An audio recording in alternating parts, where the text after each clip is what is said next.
కాబట్టి ఉదయకాల సమయంలో మరి ప్రభు మనల్ని గత వారంలోనూ లేకుంటే గత 3 నెలలు దేవుడు మనల్ని కాపాడుకుంటూ వచ్చాడని మనము జ్ఞాపకం చేసుకొని ప్రభువుని మనము ఆరాధించుకుందాం. ఈ దినము మరి ప్రభువుని మనం ఆరాధించుకునే నిమిత్తము కీర్తనల గ్రంథము 25వ అధ్యాయం మొదటి నుండి 8 వచనాలు మనం మార్చి చదువుకుందాం. కీర్తనల గ్రంథము 25వ అధ్యాయము మొదటి నుండి 8 వచనాలు మనం మార్చి చదువుకున్నాం. మీరు ఒక వచనము, నేను ఒక వచనం చదువుతాను, మీరు ఒక వచనము మరి చదవండి. అలాగే మనము 8 వచనాల వరకు చదువుకున్నాం. కీర్తనల గ్రంథము 25వ అధ్యాయము మొదటి వచనం. యెహోవా, నా ఆత్మ నీ దిక్కులకు చూచి ఎత్తుకొనుచున్నాను.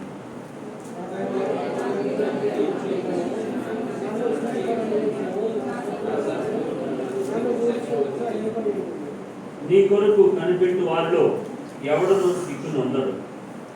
హేతువు లేకుండానే ద్రోహమును చేయవారు సిగ్గునందుదురు.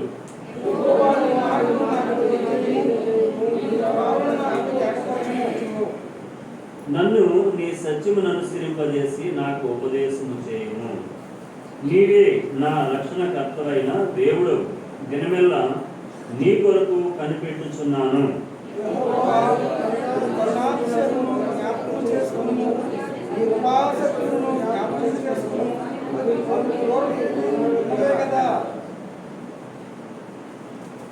నా బాల్య పాపములను నా అతిక్రమములను జ్ఞాపకం చేసుకొనకము.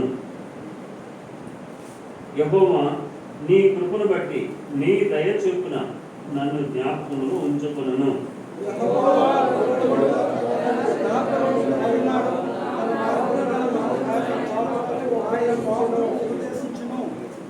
దేవుడు వాక్యం చిన్నమాట. ప్రేమ గల జీవం గల మా ప్రియ పరలోక తండ్రి, మీకు వందనాలు నాయన. ఇంతవరకు నాయన మాటల ద్వారా మీ నామాన్ని మహిమపరచడానికి మాకు ఇచ్చిన నాయన గొప్ప ఆధిక్యతను బట్టి, ధన్యతను బట్టి మీకు వందనాలు చెల్లిస్తున్నాను. దేవా, మా ఆత్మను అరీతిగా నాయన మీ పాటల ద్వారా సిద్ధపరిచారు. మీకు సమయంలో ఆరాధన వర్తమానంలోకి వెళ్తున్నాం నాయన. దేవా, మరి చదువుకున్నటువంటి వాక్యం కీర్తనలు 25వ అధ్యాయం మొదటి నుండి 8 వచనాల్లో ఉన్నటువంటి నాయన మాటలు దేవా మన నోట ఉంచండి. మిమ్మల్ని ఏ రీతిని ఆరాధించాలో మాకు చూపించండి, మాకు నేర్పించండి, మాకు సహాయం చేయండి. తద్వారా మీ నామానికి మహిమ తెచ్చుకోమని యేసు ప్రభు నామంలో ప్రార్థించి స్తుతించి వేడుకొనుచున్నాము తండ్రి. కీర్తనల గ్రంథము 25వ అధ్యాయము. ఇది దావీదు కీర్తన. ఈ కీర్తనలో మనము చదువుకున్నటువంటి 8 వచనాల్లో మనము బాగా మరి ఇది అక్షరంగా మనం చదివినాం, కానీ దీని వెనుకలో ఉన్నటువంటి ఆత్మను మనము చూసినట్లయితే దావీదు ఎటువంటి సమయంలో ఉన్నప్పుడు మరి దావీదు ఇది రాశాడు అని మనం చూసినట్లయితే, దావీదు మరి చూడండి, శత్రువు మరి తనను తరుగుతూ ఉన్నాడు. శత్రువు తన తరుగుతూ ఉత్సహిస్తున్నాడు. తర్వాత ఏ హేతువు లేకుండానే మరి తరుగుతూ ఉన్నప్పుడు మరి దావీదు ఇక్కడ మనం చూసినట్లయితే అతడు అనేక సార్లు అరణ్యంలోనూ లేకుంటే అనేక సార్లు కొండ గుహలోనూ ఉంటూ మరి అనేకమైనటువంటి కీర్తనలు రాసి వచ్చినాడు. అందులో భాగంగానే ఈ కీర్తన కూడా మనకి కనిపిస్తుంది. అయితే ఈ కీర్తనలో మనం చూసినట్లయితే దావీదు ఒంటరిగా ఉన్నప్పుడు యెహోవా, నా ఆత్మను నీ దిక్కుకు చూసి ఎత్తుకొనుచున్నాను అని అంటున్నాడు. ఒంటరిగా తను ఉన్నప్పుడు మరి తనతో ఎవరు లేరు, తన తల్లిదండ్రులు లేరు, తన అన్నదమ్ములు లేకపోతే తన యొక్క మరి భార్య పిల్లలు ఎవరు లేరు, తను ఒక్కడే తరంబడుతున్నాడు సౌలు చేత. అయితే ఆ సమయంలో మరి ఈ కీర్తన రాస్తున్నాడు. అంటే తనకి ఎవరు సహవాసం లేనప్పుడు దేవుడే తనకు మరి సహవాసం ఉన్నాడు, దేవుడే తనతో ఉన్నాడు అని నమ్ముతూ ఉన్నాడు. దేవుడే తన సహవాసం. అందుకే మొదటి యోహాను పత్రికలో ఈ మాట రాయబడింది, మన సహవాసం అయితే ఎవరితో ఉన్నారట? దేవునితోనూ ఆయన కుమారుడైన యేసుక్రీస్తుతో కూడా ఉన్నది అని అంటారు. కాబట్టి ఇప్పుడు దావీదు యొక్క అనేకసార్లు మన జీవితంలో కూడా అలాగనే ఉంటారు. మన వాళ్ళు కూడా అందరూ మనకి మరి దూరం అయిపోయినప్పుడు, మనం ఒంటరిగా అయిపోయినప్పుడు మరి అప్పుడు మన సహాయం ఎవరు అంటే, మన సహవాసం ఎవరంటే దేవుడే. దేవుడే మన సహవాసం. ఒకవేళ దేవుడు లేకపోతే, దేవుడు సహవాసం లేకపోతే ఎవరు సహవాసం ఉంటారంటే దెయ్యము సహవాసం ఉంటారు కదా. మనం కూడా మరి దేవునితో మరి యేసుక్రీస్తు ప్రభు వారి దగ్గరికి రాకముందు దేవునితో మనం కూడా సహవాసం చేసినటువంటి వాళ్ళు. మన ధైర్యం ఏంటంటే కదా, మన ధైర్యం ఏంటి? నాన్న అనేవాడు, అక్కడికి వచ్చి నేను భయపడ్డాను రా, అయితే నాకు అక్కడ ఒక ఇది ఉంది, అది నేను గుర్తు చేసుకున్నాను అంటున్నాను కదా. కాబట్టి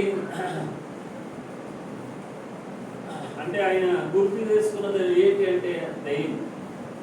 కొన్నిసార్లు ఆ దెయ్యం తనతోనే వచ్చేది, తన వెనకాతలే వచ్చేది కదా, తన వెనకాతలు వచ్చేది. తన వెనకాతలు వచ్చి తనకేం చేసేది కాదు, కానీ అనేకసార్లు మాకు ఆ దెయ్యం మా మీదకి వచ్చి మమ్మల్ని రకరకాలుగా చేసేది. కాబట్టి చూడండి, అయితే దేవుని సహవాసం అలాంటిది కాదు, దేవుని యొక్క సహాయం అలాంటిది కాదు. దేవుడు ఎప్పుడు కూడా మనల్ని ఏం చేస్తాడంటే మన యొక్క భద్రత కోరి ఆయన ఉంటాడు.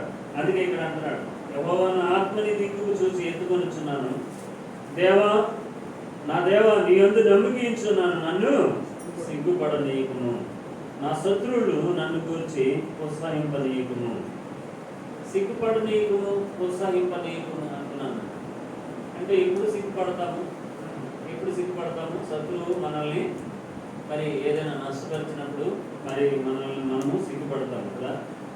అయితే ఇక్కడ మరొక మాట ఉంది, శత్రువును నన్ను సిగ్గుపడనీయకుము అని అంటే, ఇప్పుడు దావీదు తన తల్లిదండ్రులను విడిచిపెట్టి వెళ్ళిపోయాడు, తన భార్యను పిల్లలను విడిచిపెట్టి వెళ్ళిపోయాడు. ఈ సమయంలో ఒకవేళ ఎవరైనా తల్లిదండ్రుల్ని మరి బాధ పెడితే, లేకుంటే తల్లిదండ్రులకు తను పోషించేవాడు తను పోషణ లేకుండా మరి ఒకవేళ అయిపోతే అవమానం ఎవరికంటే దావీదుకి కదా. దావీదుకి ఏమంటారు చూడండి, తల్లిదండ్రులను విడిచి వెళ్ళిపోయినాడు, ఆయన తన ప్రాణం కాపాడుకోవడానికి. కాబట్టి ఒకవైపు దేవునికి ప్రార్థన చేస్తున్నాడు, ఏమనంటే ప్రభా నన్ను సిగ్గుపడి కంటే నా తల్లిదండ్రులకు ఒకవేళ ఆహారం లేకపోతే, మరి ఒకవేళ మనుషులు అంటారేమో తల్లిదండ్రులు విడిచి వెళ్ళిపోయినాడు చూడు అని అంటారేమో, కాబట్టి నన్ను సిగ్గుపడి. తర్వాత మరొక మాట అంటున్నాడు, ఒకవేళ ఆ సమయంలో మరి అనారోగ్యం వచ్చి ఒకవేళ చనిపోతే పిల్లలు, అప్పుడు కూడా అది అవమానమే కదా. తర్వాత మరొక రీతిగా మనం చూసినట్లయితే భర్త లేడు కదా, ఆ భార్యను మరి రకరకాలుగా మాట్లాడేవారు లేకపోతే హింసించేవారు లేకపోలేదు. ఒకవేళ అలాగే కూడా భార్యను అతిక్రమించి ఒకవేళ లోపరుచుకోవచ్చు. కాబట్టి మరి అది కూడా ఎంతో సిగ్గుతరమే కదా. కాబట్టి అలాంటి సిగ్గు పడనీయకుమని ఇక్కడ తను ప్రార్థన చేస్తున్నాడు. చేసి ఇక్కడ ఏమంటున్నాడంటే 3వ వచనంకి వెళ్తే, నీ కొరకు కనిపెట్టు వారిలో ఎవడును సిగ్గునుండడు. చూసారా, నీ కొరకు కనిపెట్టుకున్న వారిలో ఎవడు కూడా సిగ్గునుండడు. కనుక ఎవరు దేవుని కొరకు కనిపెట్టుకుంటారో వాళ్ళు ఎప్పుడు కూడా సిగ్గుపడరు కదా. ఆయన సిగ్గుపడనిచ్చే దేవుడు కాదు. అందుకే ఆయన యొద్దకు వచ్చేవాడిని ఆయన ఎంత మాత్రమును త్రోసివేయుడు కదా. ఆయన ఎంత ఘోర పాపినైనా ఆయన క్షమిస్తాడు కదా. అందుకే ఇక్కడ అంటున్నాడు ఒక మాట చూడండి, 7వ వచనం, నా బాల్య పాపములను నా అతిక్రమములను జ్ఞాపకం చేసుకోవడము. చూడండి, చాలా మంది అంటారు నేను పుట్టిన నుండి ఏ పాపము చేయలేదండి అంటారు. కానీ పాపము చేయనటువంటి వాడు భూమి మీద ఒకడు కూడా లేడు, నీతిమంతుడు లేడు, ఒకడు కూడా లేడు. అందరూ పాపం చేస్తున్నారు కదా, అందరూ. అయితే పాపం చేయని వారు ఎవరైనా ఉన్నారంటే అది ప్రభువైన యేసుక్రీస్తే అని మనము నిర్ధారణ చేయడానికి దేవుని గ్రంథంలో మాటలు ఉన్నాయి కదా. ఆయన దగ్గరికి చాలా మంది వచ్చారు. అయితే నాలో పాపం ఉన్నదని మీరు ఎవరైనా నిరూపించగలరా అని ప్రభు సవాల్ చేసినాడు. కాబట్టి ఇక్కడ అంటున్నాడు, నా బాల్య పాపములను నా అతిక్రమములు జ్ఞాపకం చేసుకొనకును అని అంటున్నాడు. ఒకవేళ దేవుడి జ్ఞాపకం చేసుకుంటే మనం ఇలాగ కూర్చోవడానికి మనం కూర్చోలేదు, మనం పరిగెత్తి వెళ్ళిపోతాం ఈ సన్నిధి నుండి. ఆయన ఒకవేళ మన పాపములు చూసినట్లయితే. కాబట్టి అందుకే ఇక్కడ అంటున్నాడు, నా పాపములు జ్ఞాపకం చేసుకున్నాను. తర్వాత 4వ వచనంలోకి వస్తే ఆయన అంటాడు, యెహోవా నీ మార్గమును నాకు తెలియజేయము, నీ త్రోవను నాకు తేటపరచును. సరే, ఆయన కోరుకున్నటువంటి విషయం ఏంటంటే ఒంటరిగా ఉన్నప్పటికీ ప్రభా నీ మార్గమును నాకు తెలియజేయి. ఒకటేమో తన కుటుంబం కొరకు ప్రార్థన చేసుకున్నాడు. అంటే నా కుటుంబానికి ఎటువంటి బాధ వచ్చినా అది నీకు నైనా నా ద్వారా అవమానం వస్తుంది కాబట్టి నన్ను సిగ్గుపడి కనుక అన్నాడు. తర్వాత ఇంకా శత్రువులు నన్ను గురించి ఉత్సాహపడి అన్నాడు. తర్వాత నీ కొరకు నేను కనిపెట్టుకున్నప్పుడు నన్ను సిగ్గుపడినవద్దు అన్నాడు. ఎవరు కూడా సిగ్గుపడరు అని అన్నాడు. తర్వాత నా బాల్య పాపములను అతిక్రమములు జ్ఞాపకం చేసుకోకు అన్నాడు. తర్వాత 4వ వచనంలో అంటాడు, నీ మార్గము నాకు తెలియజేయి, నీ త్రోవ నాకు తేటపరచు, నన్ను నీ సత్యమును అనుసరింపజేసి నాకు ఉపదేశం చేయి. నీవే నా రక్షణకర్తమైన దేవుడు, దినమెల్లా నీ కొరకు నేను కనిపెట్టుకుంటున్నాను. దినమెల్లా నీ కొరకు నేను కనిపెట్టుకుంటున్నాను. చూడండి, అంటే దినమెల్లా దేవుని సహాయం కొరకు కనిపెడుతున్నాడు. ఆ గుహలో నుండి దావీదు వెళ్ళిపోవచ్చు కదా, కానీ దేవుని కొరకు కనిపెట్టుకుంటున్నాడు. దేవుడు ఎప్పుడు వెళ్ళమంటే అప్పుడు వెళ్తాడు కదా. దేవుడు ఎప్పుడు వెళ్ళమంటే అప్పుడు వెళ్తాడు. దేవుడు వెళ్ళొద్దు అన్నప్పుడు ఒకవేళ దావీదు వెళ్తాను కానీ కాబట్టి ఆయన కొరకు, అంటే ఆయన ఉపదేశం కొరకు, ఆయన మాట కొరకు కనిపెట్టుకుంటాడు. మనం కూడా చాలాసార్లు ఆయన మాట కొరకు కనిపెట్టుకోము. ఆయన మాట కొరకు మనం కనిపెట్టుకుంటే మనకి ఏ నష్టం కూడా కలగదు. అనేకసార్లు మన జీవితంలో నష్టాలు రావడానికి మనం ఆయన మాట కొరకు కనిపెట్టుకుంటాం. సరే, ఇక్కడ 8వ వచనంకి వచ్చేటప్పటికి ఒక మాట అంటున్నాడు. చూడండి, 8వ వచనంలో ఏమంటున్నాడు?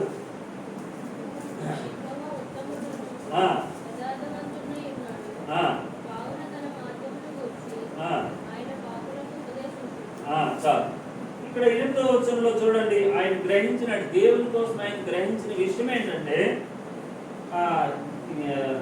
యెహోవా ఉత్తముడును యథార్థవంతుడై ఉన్నాడు. చూసారా, మనం ఆరాధించే దేవుడు ఎలాంటి వాడట? ఉత్తముడు. తర్వాత ఎలాంటి వాడట? యథార్థవంతుడై ఉన్నాడు. చూసారా, ఆయన ఉత్తముడు. అందుకే ఒక పాట పాడుకుంటాం, యెహోవా ఉత్తముడని రుచి చూచి తెలుసుకుంటుంది యెహోవా ఉత్తముడు అని. కనుక ఆయన ఉత్తముడు, తర్వాత యథార్థవంతుడై ఉన్నాడు. కనుక నీ దయచేపున నన్ను జ్ఞాపకంలో ఉంచుకోను అనుకుని అంటాడు. దేవుని దయచేపుని మనము ఆయన జ్ఞాపకంలో ఉంటాం. దేవుని జ్ఞాపకంలో ఉంటాము, మరవబడతాం. చూసారా, దేవుని జ్ఞాపకంలోనే ఉంటాము, లేకుంటే మరవైనా పడతాం. మరవబడితే ఇంక మనం ఇక్కడ ఉంటాం. దేవుని జ్ఞాపకంలో ఉంటే ఇక్కడ ఉంటాం మనం. అంటే దేవుడు ఇతను మనల్ని ఏం చేసుకున్నాడు? జ్ఞాపకం చేసుకున్నాడు. అంటే ఈరోజు కూడా నీవు నా సన్నిధికి రా, నా సన్నిధిలో నువ్వు నా మాటలు విను, నన్ను ఆరాధించని దేవుడు జ్ఞాపకం చేసుకున్నాడు. ఒకవేళ దేవుడే మర్చిపోయింటే మనం వచ్చేవారం కాదు, నిన్నటి వారమే మనం కదా. ఒక దగ్గర అంటాడు, నేను నిన్నటి వాడిని మంటివాడిని అనుకుని అంటాడు. చూసారా, అయితే నేను మంటివాడిని అయితే, లేకుంటే నిన్నటి వాడిని అయితే నేను నిన్ను స్తుతించేవాడిని కాదు అనుకుని అంటాడు కదా. అయితే ఇక్కడ నేను ఒక మాట మరి ఈ 8వ వచనం చెప్పాలనుకుంటున్నాను. ఏంటంటే మనం ఆరాధించే దేవుడు ఎలాంటి వాడంటే ఉత్తముడు, ఆయన యథార్థవంతుడై ఉన్నాడు. సరే, మనకు రక్షణ ఇచ్చేది, మనల్ని తల్లి గర్భంలో పుట్టించింది దేవుడు ఎలాంటి వాడంటే ఆయన ఉత్తముడు, ఆయన యథార్థవంతుడై ఉన్నాడు. ఆయన యథార్థవంతుడు కదా. ఆయన యథార్థవంతుడు కాబట్టి మరి కొంతమందికి ఆయన యథార్థవంతుడని చెప్పినాడు కదా. ఎవరికి చెప్పాడు ఆయన యథార్థవంతుడని? ఎవరి కోసం చెప్పాడు? దేవుడు యోబు కోసం చెప్పాడు కదా. యోబు ఎలాంటి వాడట? నా సేవకుడైన యోబుని గురించి నీవు విన్నావా? అతను ఎలాంటి వాడు? యథార్థవంతుడు, నీతిమంతుడు, చెడుతనం విసర్జించిన వాడు, నా యందు భయభక్తులు గలవాడు అని చెప్పాడు. చూసారా? అంటే ఆయన యథార్థవంతుడు కనుక మనల్ని యథార్థవంతులుగా చేశాడు. ఒకవేళ ఆయన యథార్థవంతుడు కాకపోతే మనం యథార్థవంతులము కాలేదు. మనం యథార్థవంతులు కావాలని, మనం నీతివంతులు కావాలని, మనము పరిశుద్ధులు కావాలని ఎన్నో ప్రయత్నాలు చేస్తాం కదా. ఇప్పుడు చూడండి, లోకంలో ఎన్నో ప్రయత్నాలు కదా. మా నాన్న కూడా మరి ఎన్నో రకాలైనటువంటి మరి తప్పులు చేసి సంవత్సరం ఒకసారి వెళ్ళి నీతిమంతులుగా తీర్చబడి రావాలని చెప్పి మరి అక్కడికి వెళ్ళి ఎన్నో రకాలుగా ఆ యొక్క చెరువులో మొలగడం, లేకుంటే ఆ పైకి వెళ్ళి తల నీళ్ళాలు ఇవ్వడం, ఇవన్నీ అవి మన యొక్క నీతి క్రియలు, స్వనీతి క్రియలు కదా. కాబట్టి అయితే దేవుడు అలాంటివి కోరడం లేదు మన నుండి. మన నుండి ఆయన ఏం కోరుతున్నాడంటే యథార్థత కోరుతున్నాడు. నేను యథార్థవంతుడు, మీరు కూడా యథార్థవంతులే. నేను పరిశుద్ధుడు, మీరు కూడా పరిశుద్ధులై ఉండండి అంటున్నాడు. కనుక యథార్థం చూడండి, సామెతల గ్రంథంలో యథార్థవంతుల కొరకు ఆయన రాస్తూ కొన్ని మాటలు సామెతల గ్రంథం గారు ఎంత చక్కగా రాస్తాడంటే, యథార్థవంతుల యొక్క మార్గం అంటే ఎలాంటిదట చూడండి. యథార్థవంతులుగా ఆయన మనల్ని చేసినాడు కాబట్టి ఆయన యొక్క మరి గుణాశయం యథార్థత కనుక చూడండి. 14వ అధ్యాయం 2వ వచనం చదువుతారా ఎవరైనా? 14వ అధ్యాయం 2వ వచనం. యథార్థంగా ప్రవర్తించువాడు,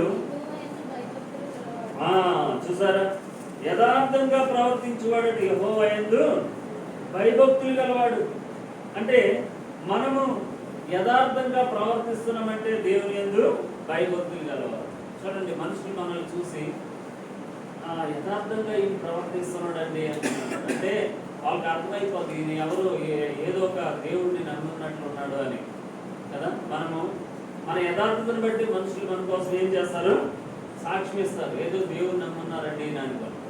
కాబట్టి యథార్థవంతులు దేవుని యందు యెహోవా యందు భయభక్తులు, యథార్థంగా ప్రవర్తించేవాడు యెహోవా యందు భయభక్తులు గలవాడు.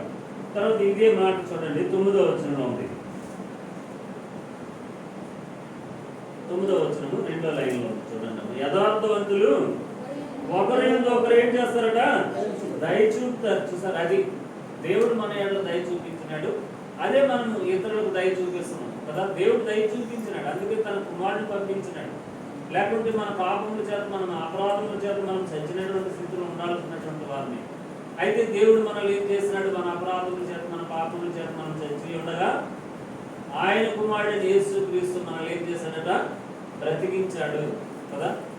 బ్రతికించడమే కాదు, బ్రతికించి అక్కడి నుండి లేపాడు, సజీవులుగా చేశాడు, ఆయన రాజ్యానికి వారసులుగా చేశాడు. అందుకే ఇక్కడ మరొక మాట ఉంది చూడండి, 11వ వచనం చదవండి.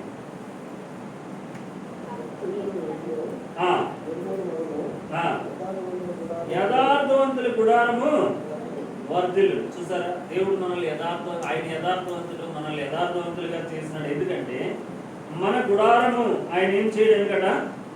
వర్ధిల్ల చేయడానికి. మన గుడారం ఆయన వర్ధిల్ల చేయడానికి. ఇంకొక మాట చూద్దాం చూడండి.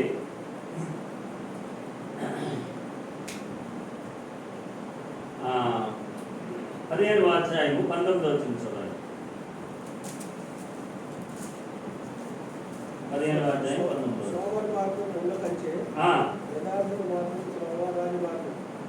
యథార్థవంతుల త్రోవట ఎలాంటిదట? రాజ్య మార్గము. చూసారా, యథార్థవంతుల మార్గము. దేవుడు యథార్థవంతుడు.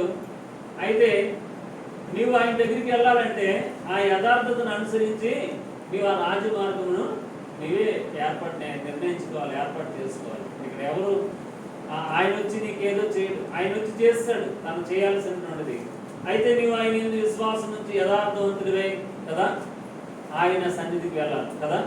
ఆ రాజమార్గంలోకి వెళ్ళాలి. అందుకే యోబు గ్రంథంలో అంటాడు, నువ్వు యథార్థవంతుడివై ఉన్న ఎడల నీ నీతికి తగినట్లుగా ఆయన నిన్ను. చూడండి, యోబు గ్రంథము 8వ అధ్యాయము, యోబు గ్రంథము 8వ అధ్యాయము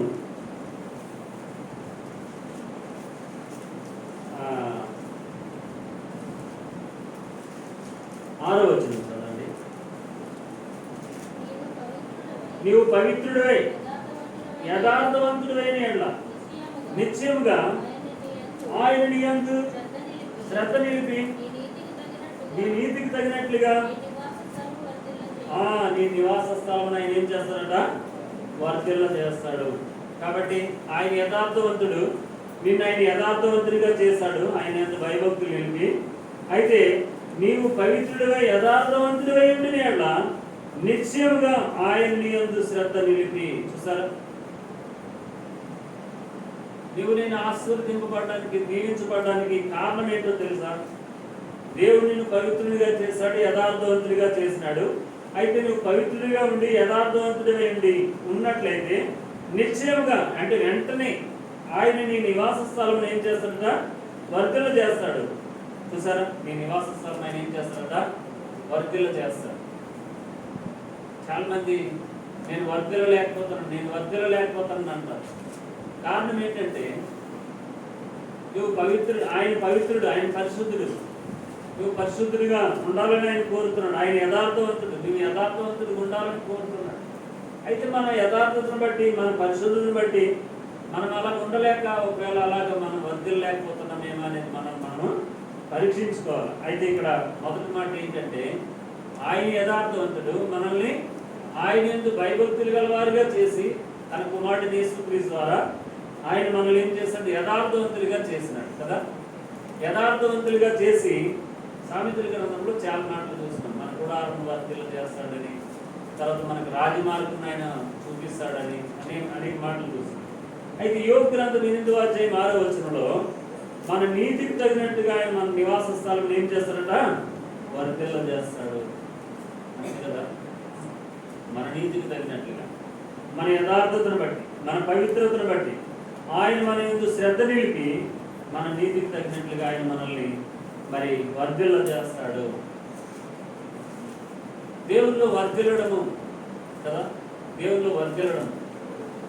కీర్తనకారుడు అంటాడు ఏమని, నేను యెహోవా మందిరంలో పచ్చని ఒలీవ చెట్టు వలె ఉన్నాను. పచ్చని ఒలీవ చెట్టు వలె ఉన్నానంటే, అంటే ఒలీవ చెట్టులాగా ఉన్నాడా అంటే, ఒలీవ చెట్టు ఎలాగైతే పచ్చగా ఉందో అలాగనే తన జీవితంలో వర్ధిల్లుట అనేది, అంటే వర్ధిల్లడం అంటే తనే క్షేమంగా ఉండడం కాదు, తన భార్య, తన లోబిడ్డ, తన పిల్లలు కదా.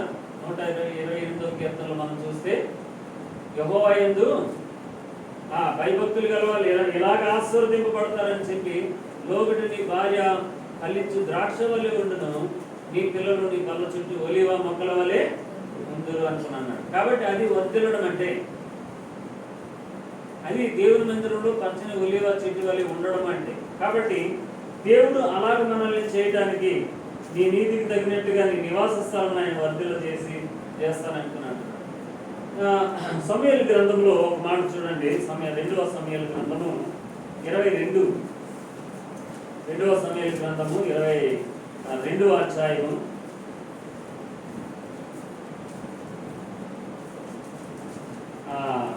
26వ వచనం చదవండి.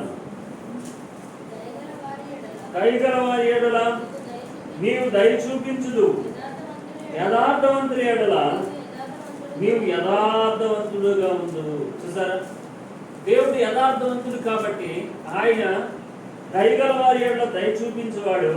యథార్థవంతులు ఎడల ఆయన ఎలా ఉంటాడట, యథార్థంగా ఉంటాడు.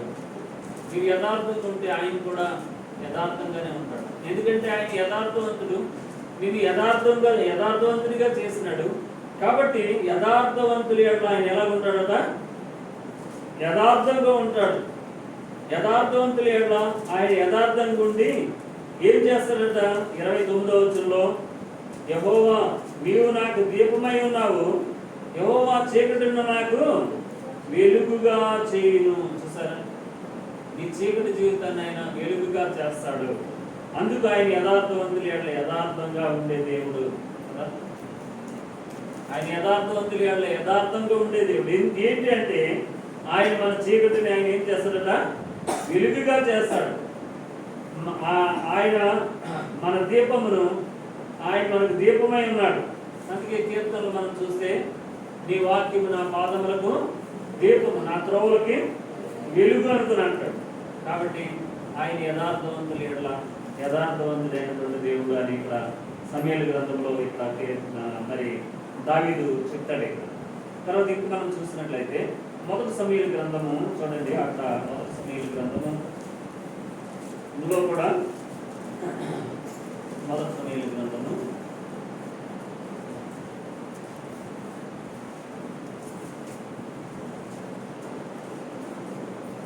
సమూయేలు గ్రంథము 20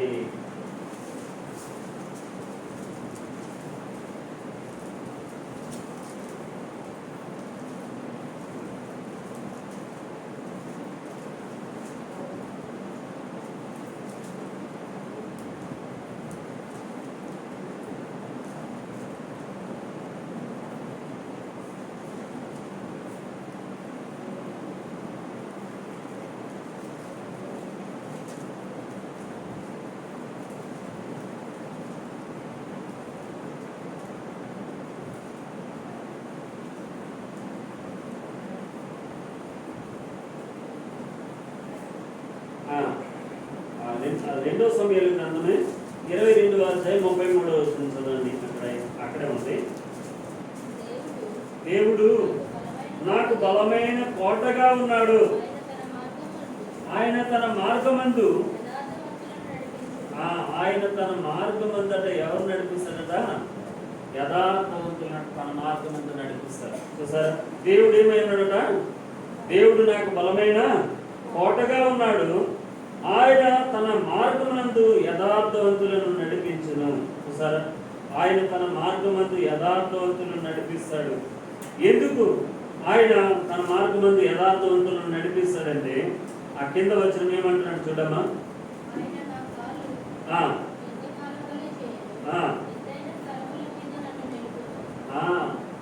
ఆయన ఎక్కడ నడిపిస్తాడంటే ఎత్తైన స్థలంలో నిలుపుతాడు. 37వ వచనం చదవమ్మా. నా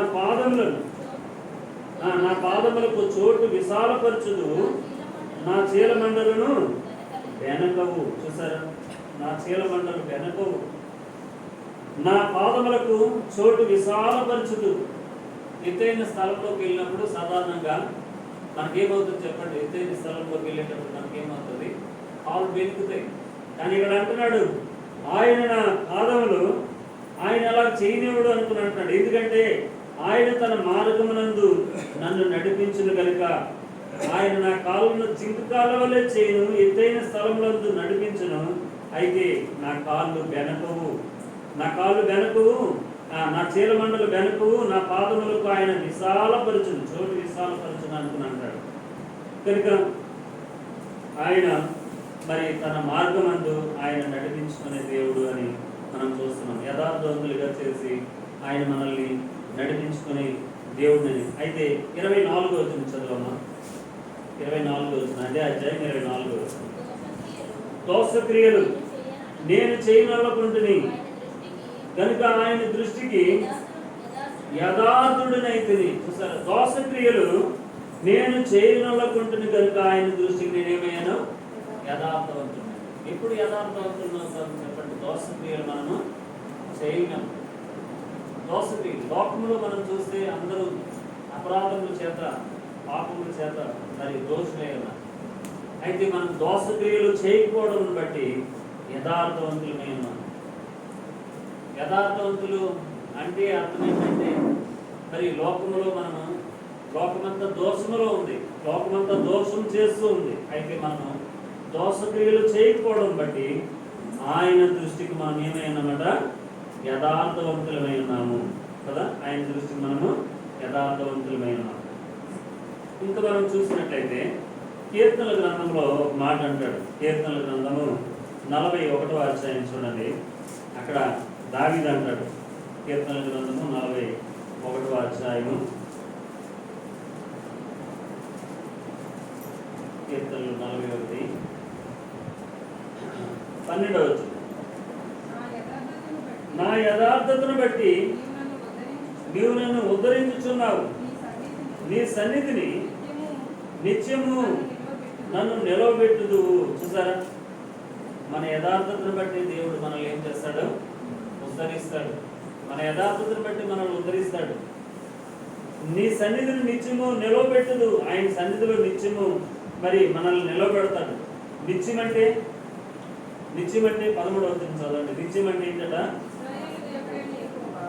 ఇశ్రాయేలు దేవుడైన యెహోవా శాశ్వత కాలం నుండి శాశ్వత కాలం వరకు స్తుతింపబడును గాక. అంటే నిత్యం అంటే శాశ్వత కాలం వరకు. అంటే ఆయనకు శాశ్వత కాలం స్తుతి కలగాలంటే నేను శాశ్వత కాలం ఆయన ఉంచాల. ఆయన మనల్ని శాశ్వత కాలం ఉంచితే ఆయన మనం స్తుతిస్తాం. అందుకే ఆయన మన యథార్థతను బట్టి మనల్ని ఉద్ధరిస్తాడు. ఉద్ధరించడం అంటే ఏంటి? ఉద్ధరించడం అంటే చాలాసార్లు అంటారు, నువ్వు చాలా ఉద్ధరిస్తావు లేరా నాకు అనుకున్నాను, అంటే నువ్వు నాకు చాలా చూస్తావులే అనుకున్నాను కదా. ఉద్ధరించడం అంటే చక్కగా చూసుకోవడం కదా. కాబట్టి అయితే దేవుడు చక్కగా మనల్ని చూసుకుంటాడు. ఆయన ఉద్ధరిస్తాడు అంటే చక్కగా చూసుకుంటాడు. నా యథార్థతను బట్టి నీవు నన్ను ఉద్ధరించుతున్నావు, చక్కగా చూసుకుంటున్నావు అనే మాటకి ఉద్ధరిస్తున్నావు అనుకున్న మాట ఇక్కడ మరి కీర్తనకారుడు రాశాడు. ఎప్పటి వరకు ఉద్ధరిస్తాడంటే నీ సన్నిధి నిత్యము నన్ను నిలబెట్టుతూ ఇశ్రాయేలు దేవుడని శాశ్వత కాలం నుండి. చూసారా, శాశ్వత కాలం వరకు ఆయన మనల్ని ఉద్ధరించి ఆయన మన ద్వారా ఆయన స్తుతింపబడతాడు. అసలు దేవుడు మనల్ని చేసుకున్నది ఆయన స్తుతించడానికి, మన ద్వారా ఆయనకి మహిమ రావడానికి. గత వారం నేను చెప్పాను, ఈ భూమి మీద ఉన్నటువంటి జంతువులు అయితేనేమి, పక్షులు అయితేనేమి, వాటి స్తుతి ఆయన కోరలేదు కదా. అవి కూడా స్తుతిస్తున్నాయి కదా. జంతువులు స్తుతిస్తున్నాయి ఉదయం లేచి కదా, పక్షులు స్తుతిస్తున్నాయి వాటి అరుపుల ద్వారా. సముద్రం కూడా స్తుతిస్తుంది వాటి వాస ద్వారా, అంటే కెరటాలు విరుచుడి ద్వారా కదా. అన్ని దేవుని స్తుతిస్తున్నాయి. అయితే వాటికి ఏం లేదు, భాష లేదు కదా.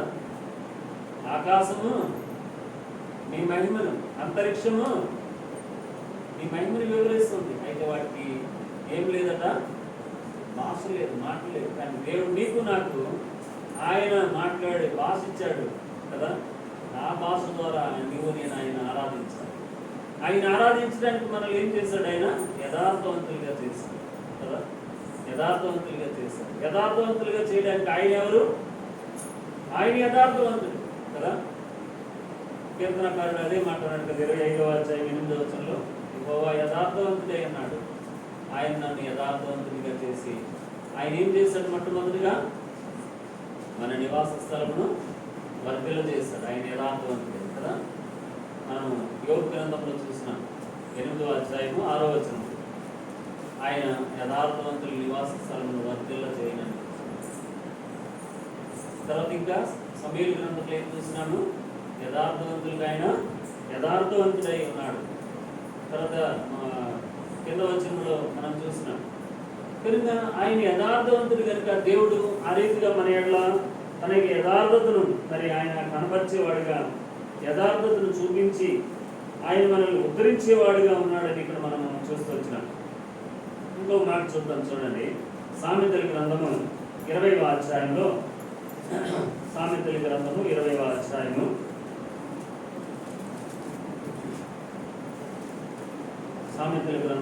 20వ అధ్యాయము 7వ వచనం చదువుతారా? యథార్థవర్తుడు నాకు నీతిమంతుని పిల్లలు వాని తదనంతరము ధన్యులగుదురు. తర్వాత యథార్థవంతుడు నీతిమంతుని పిల్లలట వాని తదనంతరం ఏమవుతారట? ధన్యులు. మరి చాలా బాధకరమైనటువంటి విషయం ఏంటంటే దేవుడు మనల్ని అందరినీ రక్షించుకుంటున్నాడు కదా. దేవుడు మనల్ని అందరినీ రక్షిస్తున్నాడు. ఎంతమందిని ఇంతవరకు రక్షించాడు? కోనేరులో కొంతమందిని రక్షించాడు దేవుడు. అయితే ఆ తర్వాత వాళ్ళ సంతానం వాళ్ళు ఏమవ్వలేదు వాళ్ళ సంతానం. ఇక్కడ అదే మాట అన్నాడు కదా, సామెతలు 20వ అధ్యాయం 7వ వచనం, యథార్థవంతులకు నీతిమంతుల పిల్లలు వాని తదనంతరం ఏమవుతారట, ధన్యులు అవుతారు. ధన్యులు అంటే ఏంటి?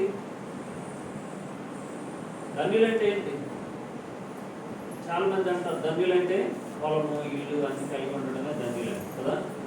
ధన్యులంటే యెహోవా యందు భయభక్తులు కలిగి ఉండడమే ధన్యత. అలాగైనారా ఎవరైనా? వాళ్ళ తదనంతరం. కనుక ప్రియులారా, మీ తదనంతరము మీ పిల్లలు ధన్యులు అవ్వాలి అంటే మీరు కలిగి ఉన్నటువంటి దేవుణ్ణి వారు వెంబడించాలి. ఇదే మనం ఎక్కడ చూసినా వాళ్ళ వరకే ఉంటున్నారు. ఆ తర్వాత వాళ్ళ తదనంతరము మరి ఆ స్థలానికి మనం ఆ ఇంటికి వెళ్ళడానికి మనకు అవకాశం లేకపోతుంది కదా. ఆ ఇంటికి మనం వెళ్ళడానికి అవకాశం లేకపోతుంది.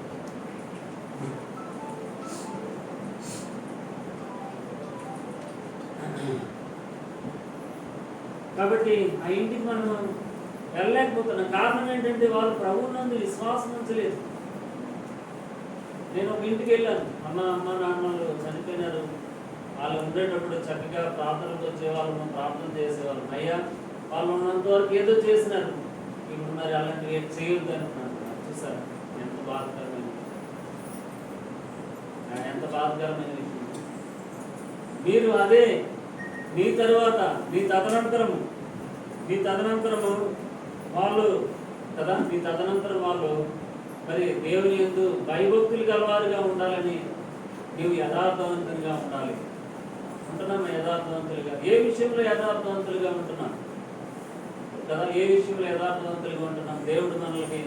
దేవుడు మనకి కోరుతున్నాడు కదా,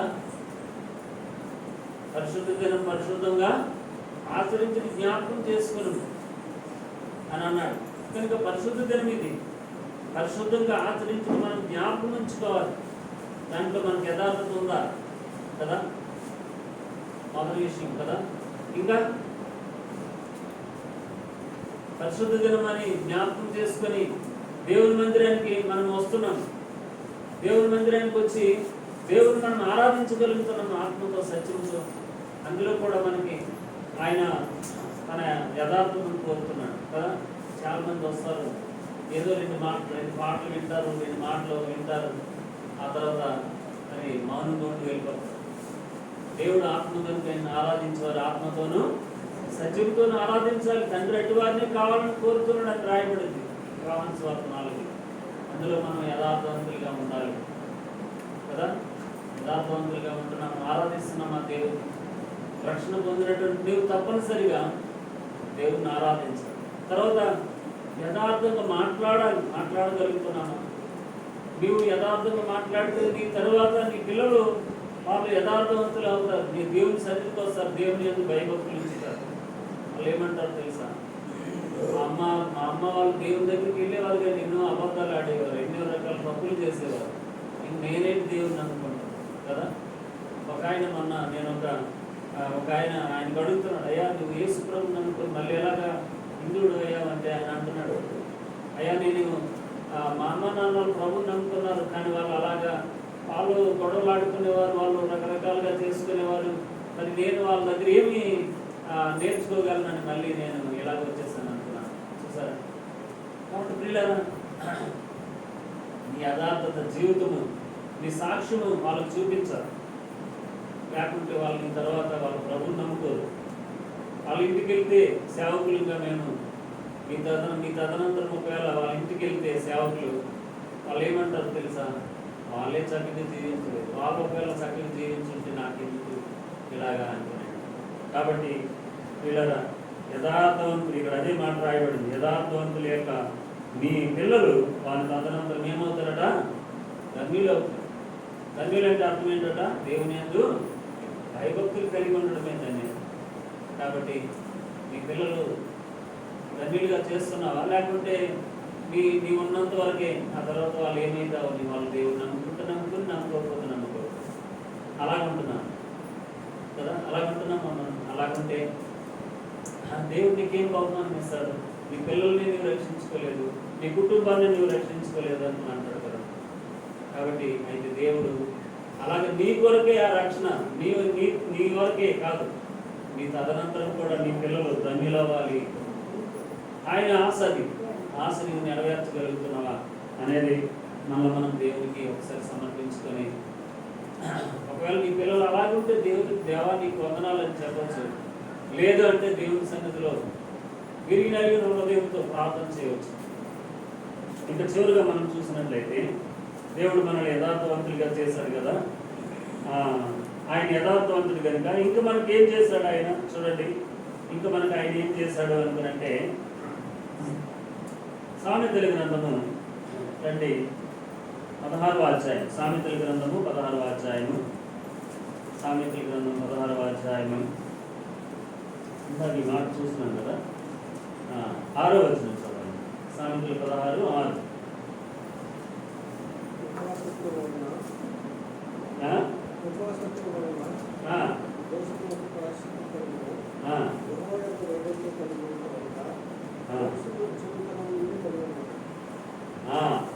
ఇక్కడ ఏమంటున్నాడంటే, కృపా సత్యముల వలన దోషమునకు ప్రాయశ్చిత్తము కలుగును. అయితే యెహోవా యందు భయభక్తులు కలిగి ఉండడం వలన మనుషులు చెడుతనం నుండి ఏమైపోతారట, తొలగిపోతారు. నీ భయభక్తులే మరి మనుషులు చెడుతనం నుండి తొలగిస్తుంది కదా. మన చెడుతనమే మన యొక్క యథార్థత, యెహోవా యందు భయభక్తులు కలిగి ఉండడమే మరి మన కుటుంబీకులైతేనేమి, మన చుట్టూ ఉన్నటువంటి వారైతేనేమి వారు చెడుతనమాట. మనుషులు చెడుతనం నుండి తొలగిపోతారు. చూసారు, మనుషులు చెడుతనం నుండి తొలగిపోతారు నీవు దేవుని యందు భయభక్తులు కలిగి ఉన్నప్పుడు. కాబట్టి మరి ఆ రీతిగా దేవుడు తర్వాత ఇక్కడ 17వ వచనం చదవండి. అదే అధ్యాయంలో 17వ వచనం చదవండి. చెడుతనం విడిచి నడుచుటే యథార్థవంతులకు రాజమార్గము. చెడుతనము విడిచిటే యథార్థవంతులకు రాజమార్గము. చాలా మంది అంటారు, నేను రాజమార్గంలోకి వెళ్ళిపోతాను. చెడుతనం విడిచిపెట్టావా కదా. ఇక్కడ అంటున్నాడు, చెడుతనం విడిచి నడుచుటే యథార్థవంతులకు రాజమార్గము. యథార్థవంతులకు రాజమార్గం. అక్కడే ఉంది. 13వ వచనం చదవాలి. 13.